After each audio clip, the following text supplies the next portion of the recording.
Hello dear students, हम लोग क्या पढ़ रहे थे कल? Solubility of gases in liquid, जिसमें हम लोगों ने बात की थी effect of temperature and nature of the solvent and solute. आज हम लोग बात करेंगे इफेक्ट ऑफ प्रेशर। प्रेशर का किस तरह से solubility of gas in liquid पर इफेक्ट पड़ता है, इसके अंदर हम लोग डिस्कस करेंगे हेनरी लॉ, जो कि बहुत ही इम्पोर्टेंट है बोर्ड के पॉइंट ऑफ व्यू से भी, और इसके न्यूमेरिकल भी काफी इंटरेस्टिंग है। जो प्रेशर का इफेक्ट है solubility of gas in liquid में, वह बहुत ही ज्यादा इम्पोर्टेंट फैक्टर है जो कि सॉल्युबिलिटी को इन्फ्लुएंस करता है। इसके अंदर हम लोग हेनरी लॉ का स्टेटमेंट पढ़ेंगे और इसको अच्छे से समझेंगे, एप्लीकेशन एंड लिमिटेशन एंड इसके न्यूमेरिकल, जो कि बोर्ड के पॉइंट ऑफ व्यू से काफी ज्यादा इम्पोर्टेंट है। सो हम लोग जब बात करते हैं सॉल्युबिलिटी की, हमने बात की थी जब सॉलिड इन लिक्विड में, वहां पे भी हमने आपको जो सोल्यूशन बन रहा था वो रिवर्सल प्रोसेस से शो करवाया था।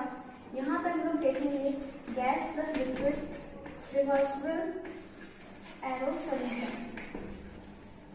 मीन्स अगर हम लोग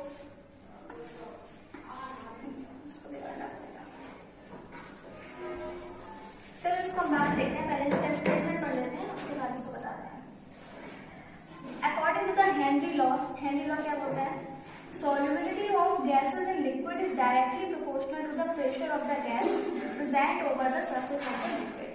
मींस जो सॉल्युबिलिटी है वो प्रेशर इंक्रीज करने के साथ साथ इंक्रीज होगी और प्रेशर डिक्रीज करने के साथ डिक्रीज होगी। Means solubility directly proportional to P. समझ में आया? नहीं आया?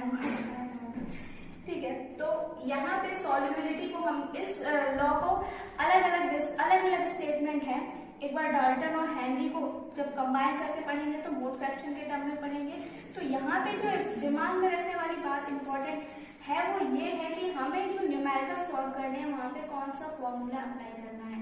हम लोगों को इसको बहुत ही डीपली समझना होगा, क्योंकि ये जो प्रेशर वर्ड आ रहा है तो काफी इजी, बट कौन सा प्रेशर कब लेना है। हम लोग बात कर रहे हैं हेनरी लॉ पे। समझते हैं कि हेनरी ने क्या बोला था, उनका जो स्टेटमेंट है उसका क्या मतलब है। हेनरी ने बोला था the solubility of the gas in liquid is directly proportional to the pressure of the gas above the surface of the liquid या above the surface of the solution. समझे? मीन्स अगर हम एक सिस्टम अज्यूम कर रहे हैं, नीचे liquid है, उसके ऊपर गैस है, ऊपर पिस्टन लगा हुआ है, वहां पे जो ये गैस प्रेशर अप्लाई कर रही है लिक्विड पर, उसी प्रेशर के डायरेक्टली प्रोपोर्शनल होगी सॉल्युबिलिटी। ठीक है, अब हम बात करेंगे कैसा प्रेशर है, ये किस कंडीशन, कुछ प्रेशर के लिए आते कुछ कंडीशन है, और वो कंडीशन है हमारी इक्विलिब्रियम पॉइंट। मीन्स हम जिस प्रेशर की बात कर रहे हैं वो किस पे एक्सर्ट हो रहा है? इक्विलिब्रियम पॉइंट पे। इक्विलिब्रियम पॉइंट क्या है? हमें पता है कि जब किसी गैस को लिक्विड में डिसॉल्व कर रहे हैं तो वहां पे दो प्रोसेस रिवर्सिबल है, दो टाइप की प्रोसेस चल रही है। जब गैस लिक्विड में डिसॉल्व हो रही है तो सोल्यूशन का फॉर्मेशन हो रहा है, साथ साथ कुछ प्रोसेस इसके अपोजिट भी चल रही है कि सोल्यूशन से कुछ गैस के पार्टिकल दोबारा से आ जा रहे हैं गैसेस स्टेट में। तो इस रिएक्शन के का वो पॉइंट जहां पे दोनों का रेट इक्वल है, मतलब फॉरवर्ड रिएक्शन और बैकवर्ड रिएक्शन दोनों का जब रेट इक्वल हो जा रहा है, उस पॉइंट को हम लोग बोलते हैं इक्विलिब्रियम पॉइंट। और ये डायनेमिक है, मतलब ये चलता जा रहा है, रुक नहीं रही है रिएक्शन, तो इसी को हमने क्या बोला है? Dynamic equilibrium. ठीक है, तो मानिए वहां पर प्रेशर P अप्लाई हो रहा है इस लिक्विड के ऊपर, तो जो सॉल्युबिलिटी है वो किसके प्रोपोर्शनल होगी? इस प्रेशर के। ठीक है, उसके बाद हम क्या कर रहे हैं, हमने यहाँ पे थोड़ा सा पिस्टन को और दबा के प्रेशर को इंक्रीज किया। फिर हम क्या देख रहे हैं, जब हम प्रेशर इंक्रीज करेंगे तो ली चटर्जी प्रिंसिपल से क्या पढ़ा था हमने? प्रेशर इंक्रीज करेंगे तो इक्विलिब्रियम हमारा उस डायरेक्शन में शिफ्ट होगा जहां पे वॉल्यूम डिक्रीज हो रहा हो, और हमें पता है गैस का वॉल्यूम डिक्रीज होगा अगर वो सॉल्युबल हो जाएगी। तो मीन्स हमारा रेट ऑफ फॉरवर्ड रिएक्शन ज्यादा हो जा रहा है इस कंडीशन में। कोई बात नहीं, एक टाइम ऐसा भी आएगा जब दोबारा से इक्विलिब्रियम पॉइंट मेंटेन होगा, उस पॉइंट पे जो प्रेशर होगा वो क्या देखेंगे हम लोग कि उस पॉइंट पे जो प्रेशर होगा वो ज्यादा हो जाएगा, जिस वजह से जो सॉल्युबिलिटी है वो भी इंक्रीज हो जाएगी। मीन्स जो प्रेशर है वो डायरेक्टली प्रोपोर्शनल टू सॉल्युबिलिटी के हो जाएगा। अब हम लोग बात करेंगे सॉल्युबिलिटी आखिर है क्या। सॉल्युबिलिटी को यहाँ पे जब हम लोगों ने S direct proportional to P लिखा, यहाँ पे एक कांस्टेंट आएगा प्रोपोर्शनलिटी के P, जिसको हम लोग बोलते हैं हेनरी कांस्टेंट। ठीक है, न्यूमेरिकल इस पे काफी इजी भी आते हैं और काफी कंफ्यूजिंग भी हो जाते हैं कभी कभी। अगर हमें एक ही गैस की सॉल्युबिलिटी के लिए बात की जा रही है हमसे और हमें डिफरेंट प्रेशर दे जा रहे हैं कि इस प्रेशर पे सॉल्युबिलिटी इतनी है, तो उसी गैस की किसी और प्रेशर पे सॉल्युबिलिटी कितनी होगी, तो ये तो इसी पॉइंट से लग जाएगा S1/S2 is equal to P1/P2। ये आप सबने पढ़े होंगे, इस टाइप के क्वेश्चन को ऐसे किया जाता है। तो प्रोपोर्शनलिटी कांस्टेंट है, इसको हटाएंगे तो K के कैंसिल आउट हो जाएगा और S1/S2 is equal to P1/P2 से वो लग जाएगा। अब बात आती है यहाँ पे यूनिट की। K की यूनिट क्या होती है, हम सॉल्युबिलिटी को किस यूनिट में यहाँ पे रिप्रेजेंट करेंगे। जब कभी हम लोग बात करते हैं सॉल्युबिलिटी की, तो जनरली मास में देखा जाता है। हम लोग S1/S2 को M1/N2 करके भी एक्सप्रेस कर सकते हैं, या फिर कभी आपसे कंसंट्रेशन के टर्म में पूछा जा सकता है। तो जब भी आपसे जो भी चीज पूछी जाए और K की वैल्यू गिवन हो, तो बेटा K की यूनिट देखना कभी ना, देखेंगे तो है, बट ध्यान से देखना ना भूलें कि K की जो वैल्यू किस यूनिट के साथ दी गई है, उसी के अकॉर्डिंग जो ऐसे हमारा रिप्रेजेंट करेगा। अगर K की वैल्यू दी जाती है मोल पर लीटर पर एटीएम, इट मीन्स यहाँ पे S क्या रिप्रेजेंट कर रहा है, कंसंट्रेशन। ठीक है, मोल पर लीटर। अगर किलोग्राम पर एटीएम दी जाती है तो क्या रिप्रेजेंट कर रहा है, ग्राम पर एटीएम, तो क्या रिप्रेजेंट कर रहा है, ये मास को रिप्रेजेंट करेगा। तो ये K की वैल्यू पर डिपेंड कर रहा है कि सॉल्युबिलिटी हम लोग किस टर्म में देख रहे हैं। ठीक है, तो अगला स्टेटमेंट की ओर जाते हैं हम, जो कि मोल फ्रैक्शन के टर्म।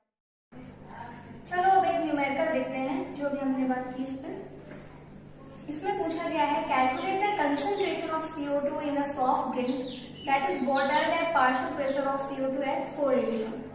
मींस हमें कंसंट्रेशन ऑफ CO2 एक सॉफ्ट ड्रिंक में पता करनी है, जिसमें क्या है 4 atm।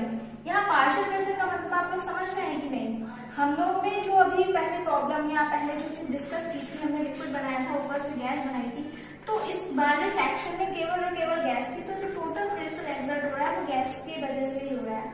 यहाँ पे इन्होंने पार्शियल प्रेशर लिखने का मतलब सिर्फ ये है कि अगर इसके ऊपर एक या दो से ज्यादा कंपोनेंट्स प्रेजेंट हैं गैस के, मींस अगर एयर प्रेजेंट है, उसमें कुछ अमाउंट में CO2 है, तो वहां पे हम लोग प्रेशर की बात ना करके पार्शियल प्रेशर वर्ड यूज करते हैं। पार्शियल प्रेशर मींस जो केवल और केवल CO2 के पार्टिकल्स जो प्रेशर एक्सर्ट कर रहा है लिक्विड पे, केवल उन्हीं की बात हो रही है, इसीलिए यहाँ पे पार्शियल प्रेशर वर्ड यूज किया गया है। क्या बोल रहे हैं, जो पार्शियल प्रेशर है, मींस हमारे लिए हम लोग ने जो पहले से डिस्कस किया है हेनरी लॉ, वहां पे हम लोग पार्शियल प्रेशर वर्ड यूज कर सकते हैं। यहाँ पे हमने सिर्फ प्रेशर लिखा है at 25 degree Celsius and K की वैल्यू गिवन है। तो यहाँ पे पूछा गया है कंसंट्रेशन, तो बहुत ही सिंपल है, क्योंकि K की वैल्यू गिवन जो है वहाँ खुद ही कंसंट्रेशन के टर्म में गिवन है, मोल पर लीटर में। तो यहाँ पे जो सॉल्युबिलिटी होगी वो क्या हो जाएगी, 3.1 10⁻² मल्टीप्लाई बाई 4। आंसर जो आएगा, जो भी आएगा मल्टीप्लाई करने में आ जाएगा 4 × 10⁻², 0.12 मोल पर लीटर। तो यहाँ पे जो सॉल्युबिलिटी है वो क्या है, कंसंट्रेशन के टर्म में दी गई है। ठीक है, एक ऐसे अगला न्यूमेरिकल है हमारा, तो partial pressure of ethane over a saturated solution containing 6.56 10⁻² gram of ethane is 1 bar। If the solution contains इतना gram of ethane, then what shall be the partial pressure of that mix? Means यहाँ पे बोला गया है कि अगर partial pressure 1 bar था, तब तो सॉल्युबिलिटी यहाँ पे है, जो अमाउंट है, मास है, वो कितना है एथेन का, इतना प्रेजेंट है। तो पूछ रहा है कि अगर मास इतना प्रेजेंट हो सॉल्यूशन में, तो पार्शियल प्रेशर गैस का क्या होगा। सिंपल सा है, मैंने बोला solubility directly proportional to the partial pressure या mass directly proportional to the partial pressure. किसका mass? Mass of the gas that is present in the liquid at equilibrium. तो यहाँ से हम लोग ये चीज लिख सकते हैं m1/m2 बिल्कुल लिख सकते हैं। m1 की वैल्यू कितनी दी गई है? 6.56 10 to power -2। m2 की वैल्यू कितनी दी गई है? 5 into 10 to power -2। P1 की वैल्यू है 1 P2 यहाँ से हम लोग निकाल लेंगे, हो जाएगा। ठीक है, आंसर आ जाएगा जो क्वेश्चन आएगा। P2 is equal to 10 to power -2 6.56 it will be 0.76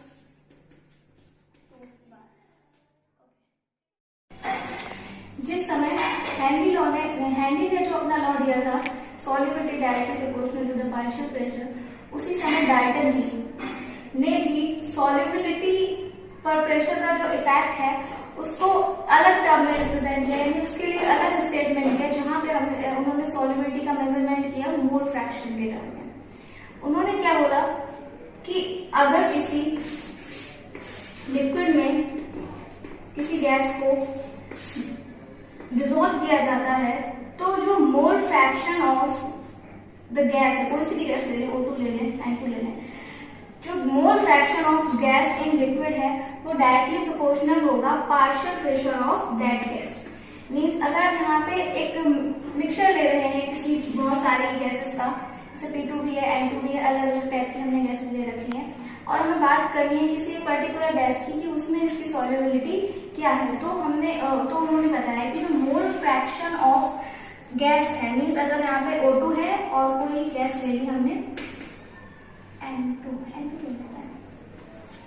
ठीक है, एक बात और ध्यान रखना है, जो हेनरी लॉ लिमिटेशन पढ़ाएंगे हम लोग ऐसी गैस लेंगे जो क्या करें, जो भी हमने लिक्विड ले रखा है उससे रिएक्शन ना करे। ठीक है, नॉन रिएक्टिव है। तो जो डाल्टन ने बोला था है हेनरी लॉ का स्टेटमेंट कि जो मोल फ्रैक्शन ऑफ द गैस है वो डायरेक्टली प्रोपोर्शनल किसके होगा? Partial pressure of the gas at equilibrium point. ठीक है, जैसे अगर ऑक्सीजन गैस की हम लोग यहाँ पे बात कर रहे हैं तो मोल फ्रैक्शन ऑफ जो ऑक्सीजन गैस प्रेजेंट होगा लिक्विड में वो उस गैस के पार्शियल प्रेशर के इक्वल प्रोपोर्शनल होगा जो कि लिक्विड पर एक्सर्ट हो रहा है। यहाँ पे कांस्टेंट लेते हैं that is K dash P। तो जो प्रेशर है पार्शियल प्रेशर ऑफ गैस है वो क्या हो जाएगा 1/K डैश X गैस। ठीक है, और 1/K डैश को भी बोला गया है KH, जिसको हम लोग बोलते हैं हेनरी कांस्टेंट। क्या है ये? Henry constant. और इसी पे आपसे ज्यादातर रिमाइंडर पूछे जा रहे हैं।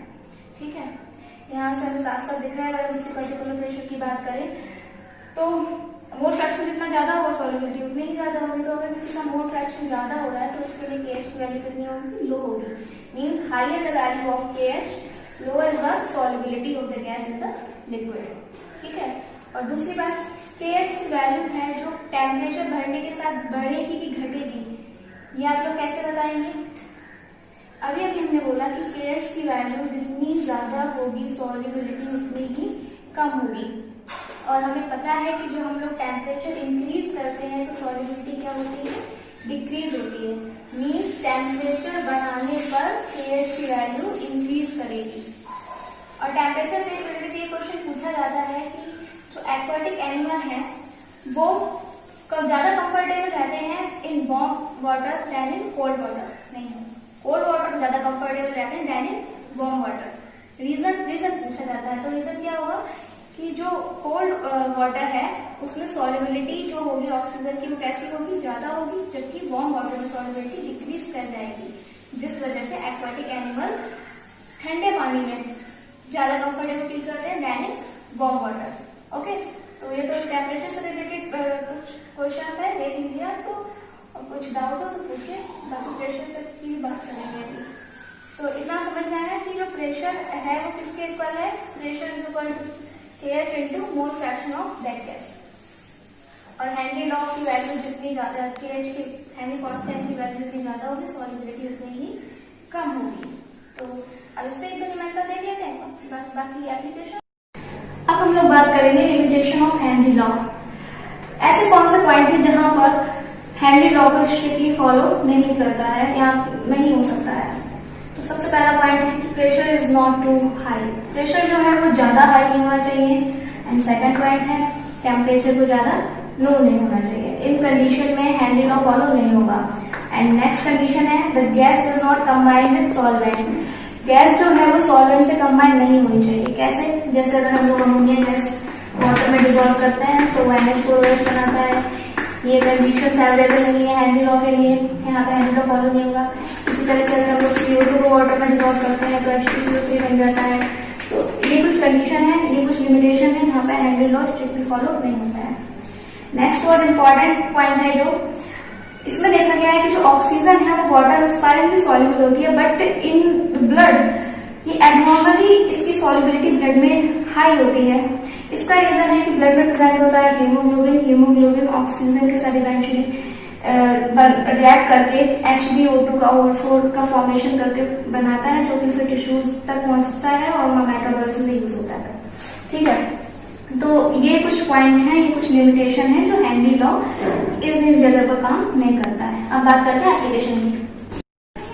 अब हम लोग बात करेंगे एप्लीकेशन की। तो सबसे फर्स्ट एप्लीकेशन है कि जो सॉफ्ट ड्रिंक्स होती हैं उसमें CO2 को हम लोग हाई प्रेशर पर सील करते हैं। क्यों? क्योंकि हाई प्रेशर पे क्या होगी, सॉल्युबिलिटी इंक्रीज हो जाती है। तो ये तो बहुत ही जनरल सा पॉइंट है, आपको पहले से पता होगा। नेक्स्ट बात करते हैं हम लोग एनॉक्सिया। एनॉक्सिया मीन्स जब हम लोग हाई एल्टीट्यूड पर जाते हैं, जब बहुत ऊंचाइयों पर जाते हैं, तो हमें पता है कि ऑक्सीजन की कंसेंट्रेशन कैसे होने लगती है, कम होने लगती है, जिस वजह से कंसेंट्रेशन कम हो जाएगी तो पार्शियल प्रेशर कम हो जाएगा कि नहीं? हो जाएगा ना, क्योंकि ऑक्सीजन के पार्टिकल्स कम बचेंगे तो पार्शियल प्रेशर ऑटोमेटिकली कम हो जाएगा। और जब पार्शियल प्रेशर कम हो जाएगा तो सॉल्युबिलिटी डिक्रीज हो जाएगी। ठीक है, तो सॉल्युबिलिटी जब डिक्रीज हो जाती है ऑक्सीजन की, तो उस केस में जो ऑक्सीजन है वो हमारे दिमाग में अच्छे से नहीं पहुंच पाती। तो इस पॉइंट एनॉक्सिया एक ऐसी बीमारी है, एक ऐसा स्टेट है जहां पर इंसान सोचने समझने की शक्ति उसके अंदर नहीं रहती है, वो भूल जाता है वो चीजें। इसी पॉइंट को क्या बोलते हैं, एनॉक्सिया। बुक्स में लिखा हुआ है, आराम से आप लोग पढ़ लीजिएगा। नेक्स्ट है हमारा बैंड्स। जो स्क्यूबा डाइवर्स होते हैं, जो समुद्र में बहुत नीचे नीचे तक जाते हैं, वहां पे क्या होता है, एटमॉस्फेयर प्रेशर हाई हो जाता है। तो जिस वजह से गैसेस की जो सॉल्युबिलिटी है वो क्या हो जाती है, इंक्रीज हो जाती है। तो वहां पे जो गैस का जो सिलेंडर लेके जाया जाता है उसमें केवल ऑक्सीजन गैस नहीं होती है। क्यों? क्योंकि नीचे जाने पर सॉल्युबिलिटी हाई हो जाती है। फिर जब इंसान ऊपर आता है तो वो सॉल्युबिलिटी डिक्रीज होती है, जिस वजह से जो सॉल्युबल गैसेस हैं वो पॉप आउट मतलब रिलीज होती है दोबारा से, जिसकी वजह से क्या होता है, बबल्स बनते हैं। उन बबल्स की वजह से क्या होता है, एक तो बहुत ज्यादा पैनिक सेंसेशन होता है, बहुत दर्द होता है, जिसको क्या बोला गया है, बैंड्स बोला गया है।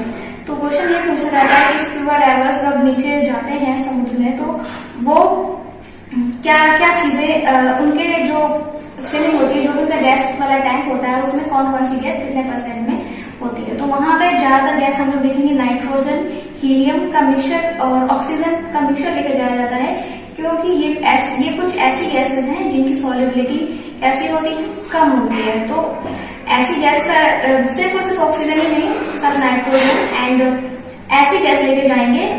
हीलियम हुई, हाइड्रोजन हीलियम है, देख लीजिए आप लोग, 11.7% हीलियम है, 56.2% नाइट्रोजन है, 32% समथिंग ऑक्सीजन है। ठीक है, तो ये मिक्सचर लेकर जाया जाता है। रीजन पूछा जाता है तो क्या बताएंगे, इन गैसेस की सॉल्युबिलिटी कम होती है। तो जब सॉल्युबिलिटी कम होती है तो बैंड्स का जो प्रॉब्लम है वो कम हो जाता है। ठीक है, तो ये है कुछ इसकी एप्लीकेशंस जो कि बहुत ही इंपॉर्टेंट है। मैंने लिखा नहीं बट काफी इंपॉर्टेंट है, आप लोगों को पढ़ना है जब भी बुक्स होंगी आपके पास, उनसे जरूर। हम लोग बात कर रहे हैं एनसीईआरटी का एक प्रॉब्लम है जो कि हेनरी लॉ पर बेस्ड है, जिसमें क्या गिवन है, H2S गैस की एसटीपी पर सॉल्युबिलिटी गिवन है 0.195 m। n क्या है यहाँ पे, मोलैरिटी। आप लोगों ने कंसंट्रेशन यूनिट अच्छे से पढ़ी होगी तो पता होगा, नहीं तो पढ़ना जरूर। और क्या पूछा गया है, KH की वैल्यू पूछी गई है और प्रेशर हम लोगों को एसटीपी वाला ही लेना है यहाँ पे। ठीक है, तो सबसे पहले हम लोगों ने जो पढ़ रखा है वो क्या है कि अगर हमें KH की वैल्यू पता करनी है तो फॉर्मूला क्या था, pressure is equal to KH into mole fraction of the gas.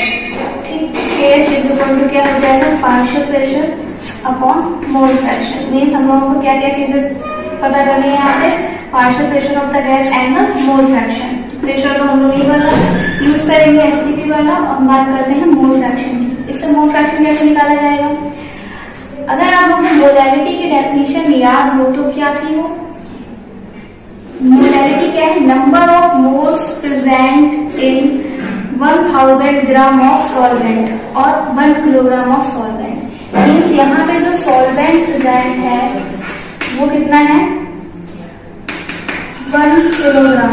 I think water present है, पूरा क्वेश्चन नहीं लिखा है, देखिए ना वाटर ही है।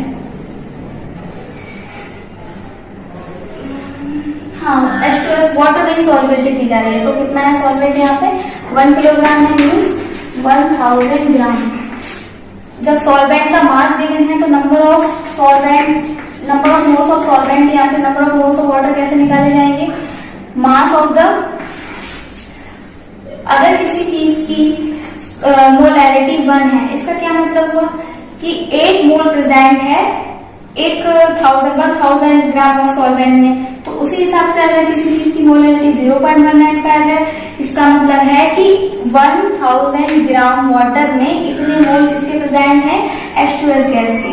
ठीक है, वाटर के मोल हम लोगों को पता चल ही रहे हैं, 1000 upon 18 molar mass of the solvent, molar mass of H2। तो यहाँ से जो वाटर के मोल्स हैं वो निकल के आए हैं 55.55 एंड मोल्स ऑफ H2S हम लोग क्या बताएंगे 0.195। तो मोल फ्रैक्शन ऑफ H2S निकल आएगा कि नहीं, मोल फ्रैक्शन ऑफ H2S कैसे निकल आएगा, 0 mole of the H2S gas upon total number of moles, दोनों को ऐड कर दो, 0.195 प्लस 55.5।